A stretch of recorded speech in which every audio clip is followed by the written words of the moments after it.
Hello and welcome to game changers. दोस्तों, IPL चल रहा है तड़कता भड़कता, लगातार रन्स पे रन्स बनते जा रहे हैं और कल एक और रन फेस्ट हो सकता है, ऐसा हम बात कर रहे थे पिछले शो में। और अब उसी की बात करेंगे कि आज जो मुकाबला होने जा रहा है लखनऊ और दिल्ली के बीच में, तो लखनऊ की क्या तैयारियां हैं? लखनऊ की तैयारियों को बड़ा झटका लगा है मेरे हिसाब से देखा जाए तो, क्योंकि जो एक के बाद इनके गेंदबाजों के इंजरी वाले चीज़ें आई हैं, न्यूज़ आई है, उससे मतलब मैं कह सकता हूँ पूरा कैंपेन एक तरह से डावाडोल सा हो गया है। क्योंकि आप ठीक है, आपने जिस भी सोच के साथ अपनी टीम बनाई थी आप उस पर स्टिक रहते, जो भी गेंदबाज थे आपके, मयंक, मोहसिन, जो भी, बट इन दो गेंदबाजों के जिनके बलबूते पे आपने सोचा था कि आपका कैंपेन आगे बढ़ेगा, ये दोनों गेंदबाज इंजर्ड हैं। तो उस हिसाब से आपको कॉम्बिनेशन सेट करना पड़ेगा, और जब टीमें कॉम्बिनेशन ढूंढने के लिए उतरती हैं आईपीएल में तो उनका आईपीएल बड़ा अच्छा नहीं जाता है। तो उस लिहाज से ये एक चैलेंज होगा। लखनऊ जितनी जल्दी अपना कॉम्बिनेशन सेट कर ले और किन खिलाड़ियों पे भरोसा करना है उनको पकड़ ले, तो जाके इनके बात बनेगी आगे। दिल्ली दिल जीतती है अपने फैंस का, लेकिन कप नहीं जीतती। क्या इस बार वो कप मिलेगा दिल्ली को? नहीं, दिल्ली ना कप जीत पाई है और फैंस का दिल भी बहुत कम ही जीत पाई है। जो बात है भाई, देखो फैंस के तौर पर नाराज़ है और यही एक वजह भी रही है, क्योंकि दिल्ली भाई, एक आप बात करते हो ना कि कोर ऑडियंस की, कोर फैन सपोर्ट की, तो फैक्ट है दिल्ली के लिए शायद वो सपोर्ट उस तरीके से निकल कर नहीं आता, और अगर निकल कर आता है तो वो लोग मिले और उनसे मैं मिलकर बात करूंगा कि भाई आप दिल्ली को क्यों इतना सपोर्ट करते हो। क्योंकि मेरे लिए दिल्ली के लिए अलग इमोशन है। मैं 2008 से उनको सपोर्ट कर रहा हूँ, आज तक नहीं जीती है, और मैंने शायद कभी किसी खिलाड़ी के लिए या किसी वैसे साल सीजन के लिए नहीं सपोर्ट किया, एक दिल्ली नाम से सपोर्ट किया। अब बात आज यहाँ तक आ पहुँची है कि यार 2025 आ गया है, दिल्ली की टीम के पास आई थिंक ऐसा नहीं कहेंगे कि दिल्ली की टीम आज फिर खराब नजर आ रही है। दिल्ली की टीम हमेशा मोस्टली टाइम, अगर आप देखो 17 साल में आई थिंक 12 साल बहुत बेहतर नजर आई है, पर भाई रिजल्ट कहाँ है? तो दिल्ली की टीम इस बार एटलीस्ट कुछ कर दो। इस बार आपने ऑक्शन में, हर बार दिल्ली क्या करती थी ना, बड़े नाम ले लेंगे, उनको इधर खींच लेंगे। इस बार आई थिंक ऑक्शन दिल्ली ने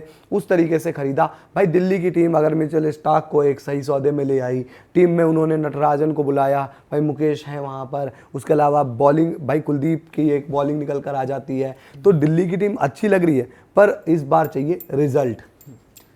आपकी जो टीम है लखनऊ, उसके पास जो सबसे अहम हथियार और कारतूस थे, वो कारतूस तो अभी काम में नहीं लिए जाएंगे।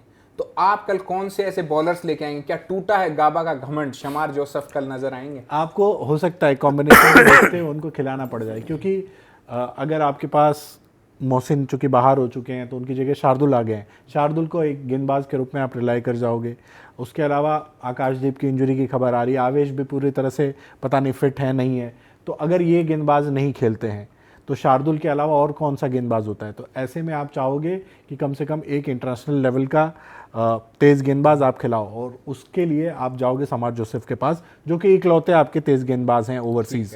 तो आपको, लेकिन अब शमार जोसेफ को जैसे ही आप ऐड करते हो टीम में, आपको ऊपर से एक बल्लेबाज ओवरसीज़ कम करना पड़ जाएगा। मतलब माकरम या फिर मिच मार्श में से किसी एक की बलि आप दोगे। तो मतलब हर कोई ये सोच रहा है कि यार चलो बैटिंग तो हमें पता है लखनऊ की, आप मुझे अपने कल के लिए 4 गेंदबाज बता दीजिए। गेंदबाजी के लिहाज से आप देखो, रवि बिश्नोई हो जाते हैं, तो 2 तेज़ गेंदबाज मैंने बता दिए, शमार जोसेफ और शार्दुल ठाकुर हो जाएंगे, रवि बिश्नोई हो जाते हैं। इसके अलावा आप मणिमरन को एज इम्पैक्ट यूज़ करेंगे और शहबाज का ऑप्शन रहेगा आपके पास, ये हो जाते हैं।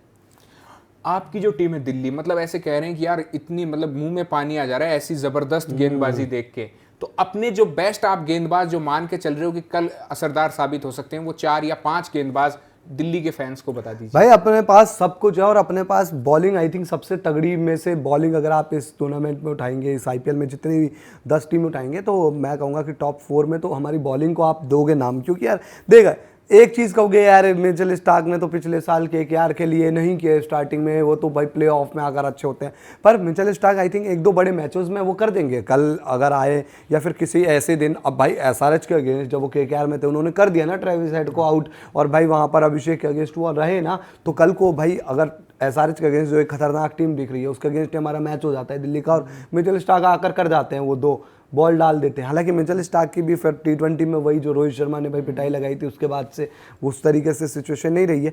बॉलिंग अच्छी है, मुकेश के ऊपर ट्रस्ट है। इसके अलावा भाई हमारे पास फिर नटराजन है, और स्पिन डिपार्टमेंट में अक्षर पटेल, वो भी अच्छा करके डालेंगे। कुलदीप तो ऑब्वियसली है ही हमारे पास।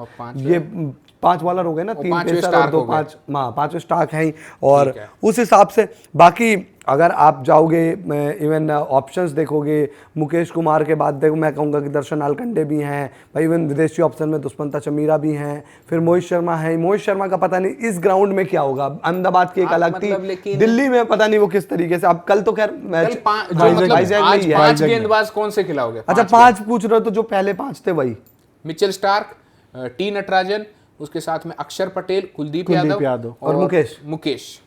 ये हो गया भाई दोनों टीमों का बॉलिंग ऑर्डर, और उसमें दिल्ली का पलड़ा थोड़ा सा भारी नजर आ रहा है। थोड़ा नहीं, अगर आप एक्सपीरियंस वाइज देखोगे तो निश्चित तौर पे दिल्ली वहाँ एज ले जाती है, बट लखनऊ के लिए जो फेवर वाली बात होगी कि आपके स्पिनर्स का रोल बढ़ जाता है, क्योंकि इनकी बैटिंग लाइनअप में ज़्यादातर बल्लेबाज राइटी हैं। तो उस केस में आके मणिमरन सिद्धार्थ और रवि बिश्नोई दोनों का रोल इंपॉर्टेंट हो जाएगा। अब चूंकि ये दोनों, मतलब मैं मणिमरन को तो नहीं कहूँगा, बट बिश्नोई एक सबसे एक्सपीरियंस खिलाड़ियों में से एक लखनऊ के लिए कह सकते हैं, तो वो होंगे और उन्हीं के ऊपर शायद वो जिम्मेदारी भी होगी कि इस अटैक को लीड करे। जब आपकी तेज़ गेंदबाजी थोड़ी सी ढीली दिख रही है तो उस केस में, और युवा पोटेंशियल है यहाँ पे, प्रिंस भी हैं, तो उस तरह की चीज़ें रहेंगी कि ये सरप्राइज पैकेज हो सकता है दिल्ली के बल्लेबाजों के लिए। तो दिल्ली की तो बात हो गई सरप्राइज पैकेज। अब दोनों टीमों की मैं बल्लेबाजी पर बात करूंगा, कितना कारतूस, कितना बारूद आपके पास है। तो आपकी टीम के विस्फोटक जो हैं उनके बारे में बता दीजिए, कौन से 6 विस्फोटक कल आप इस्तेमाल करेंगे? बारूद की बात आप कर रहे हो तो बारूदों से भरी हुई है। अगर एलएसजी के बल्लेबाजी आप देखोगे तो आपके पास पूरन और मिलर जैसे मिडिल ऑर्डर में बल्लेबाज हैं। ठीक है। ऋषभ पंत रहेंगे। ओपन करवाएंगे? ऋषभ पंत से मैं तो ओपन के फेवर में नहीं हूँ, बट बहुत सारे लोग ऐसा कह रहे हैं कि ऋषभ पंत एज ओपनर ज़्यादा सूटेबल रहेंगे।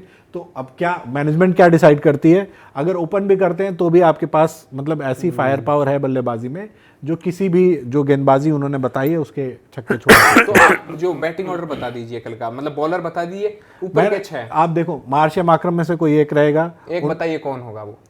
मैं माकरम के साथ जाऊंगा, क्योंकि आपको बॉलिंग का ऑप्शन भी दे देंगे वो, ठीक है। और इसके अलावा आपके पास ऋषभ पंत, मतलब ओपनर के रूप में आपके पास देखो ऑप्शन अर्शिन कुलकर्णी का भी रहेगा। आप 3 नंबर बडोनी को भी यूज कर सकते हो उस केस में।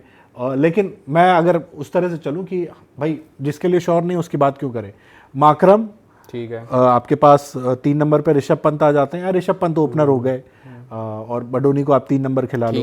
और उसके बाद आपके पास निकोलस पूरन का ऑप्शन रहेगा, डेविड मिलर रहेंगे, अब्दुल समद, शहबाज। ये बल्लेबाजी आपकी काफ़ी डीप हो जाती है, और उस तरह की बल्लेबाजी जो मैंने कहा कि भाई किसी गेंदबाजी अटैक के छक्के छुड़ा देगी। तो इनका तो बैटिंग ऑर्डर जो है इन्होंने लगभग बता दिया, और बैटिंग में इनके फायर पावर है, मतलब हाँ कि आपके बॉलरों को थोड़ा संभलना पड़ेगा। अब आप ये बताइए कि दिल्ली को क्या कॉम्बिनेशन अपनाना है? फाफ डुप्लेसिस, मैगर्क भी हैं, राहुल का भी कुछ अपडेट दीजिए, बताइए दिल्ली का बैटिंग। यार देखो, अब जो खबर आ रही है कि भाई राहुल मिडिल ऑर्डर में खेल लेंगे, और अगर ऐसा होता है तो फिर वो 4 के अलावा तो कहीं और खेलेंगे नहीं, क्योंकि फिर उसके अलावा वहीं जगह बनती है। हैरी ब्रूक का मैं बता चुका हूँ, हैरी ब्रूक होते हैं तो भी टेंशन, नहीं होते हैं तो भी टेंशन। उनके साथ अब नहीं है तो भाई आपको पार पाना है। स्क्रीन पर आप लोग देख सकते हैं। और फाफ डुप्लेसी, उनको हमने अगर ओपनर बनाया है, Jeff Fraser, McGurk, Faf du Plessis क्या है, एक्सपीरियंस लेकर आते हैं। और फाफ डुप्लेसी के साथ मैं कहूँगा यार सीजन में 2 मैच भी अगर निकाल कर देते हैं ना हमें, तो फिर बढ़िया है। साथ ही एक फील्डिंग यूनिट के तौर पर भाई दिल्ली की टीम भी अच्छी नजर आ रही है।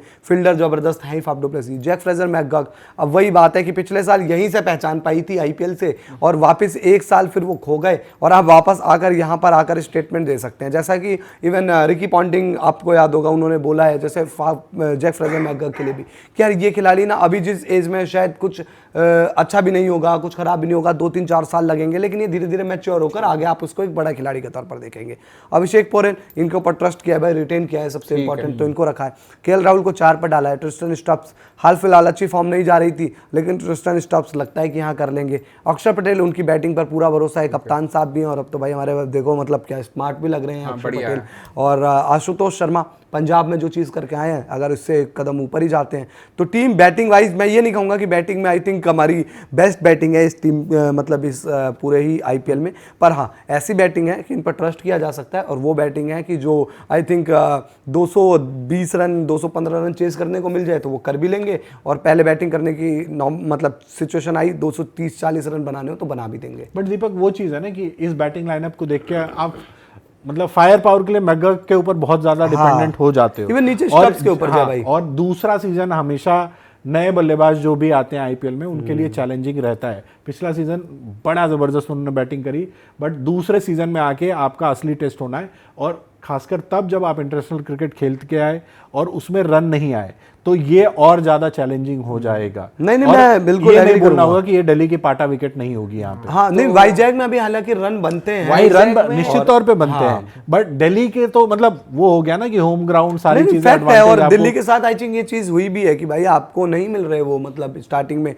होम मैचेस, और बहुत टीमों को मिले हैं, पर और ऊपर से दिल्ली का क्या यार, दिल्ली का घर तो दिल्ली ही है, लेकिन वाईजैग में भी तो हमें होम मैचेस ही करके हमें वो खिलाई देते हो ना।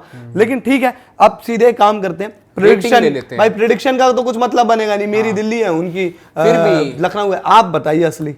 तो मेरा तो ये मानना है कि कल जो है लखनऊ का पलड़ा थोड़ा सा भारी रहेगा, क्योंकि वो है एक पाटा विकेट, क्योंकि वाइजैग में होती है पाटा विकेट। तो पाटा विकेट जो है वो बॉलर्स को हल्का सा नलीफाई कर देती है, मतलब जहां आपकी बैटरी 70% है वो उस बैटरी के अंदर थोड़ा सा पानी डाल देती है और उस बैटरी को 50% तो उसमें ये नहीं लगता है यार सौरमिल की भाई एटलीस्ट उस पाटा विकेट पर जहां बॉलर का रोल आई थिंक बहुत ज्यादा है, उस पर जिसकी बॉलिंग अच्छी होगी वो थोड़ा ज्यादा बेहतर कर लेगी। ये भी हो सकता है, लेकिन उसमें नहीं, but डिपेंड करता है आप कि ये भी तो देखो कि फायर पावर किसके पास ज्यादा है। नहीं फायर पावर में तो आप अगर लखनऊ की बैटिंग देखोगे और अपनी बैटिंग देखोगे, हो सकता है कि आपके मतलब गेंदबाज हो सकता है कुछ कम रन दे, बट आप ये बैटिंग को देख के आप ये भी तो देखो कि हो सकता है कि हमारी नहीं, टीम वो वही मैं 20-25 पॉइंट कर रहा हूँ रन एक्स्ट्रा बना क्या दे। पता हमारी बैटिंग भी ऐसी विकेट पर जहां पर अच्छी चल रही है तो उल्टा हमारे लिए जो थोड़ी बहुत टफ सिचुएशन में होगी वो भी इजी हो जाती है। जैसे कि कहते नहीं है कि भाई किसी बैटर्स का अच्छा टाइम नहीं चल रहा, उसको बढ़िया विकेट दे दो बैटिंग करने का पटाखा, तो वहां पर उसके रन आ जाते हैं। तो ये भी चीज हो सकती तो है। ये था जी लखनऊ सुपर जायंट्स और दिल्ली कैपिटल्स के बीच का एक प्रीव्यू, जहां पर दोनों ही जो टीम के रिप्रेजेंटेटिव हैं एक तरीके से यहाँ के कप्तान जो हैं, तो दोनों कप्तानों का ये मानना है कि हमारी टीम जीत रही है। आप बताइए कि कौन सी टीम जीत रही है। इसके अलावा इस मैच की सारी अपडेट हमारे यूट्यूब चैनल पे भी मिलेंगी। इसके साथ ही हमारा टेलीग्राम और व्हाट्सएप चैनल जो है गेम चेंजर्स, उसको भी आप जाइए और वहां पे फॉलो कीजिए। आपको मैच की सारी अपडेट्स, साथ ही यहाँ की वीडियोस के लिंक्स भी मिल जाएंगे और सबका डिस्क्रिप्शन में आपको लिंक दिया हुआ है। बहुत बहुत धन्यवाद।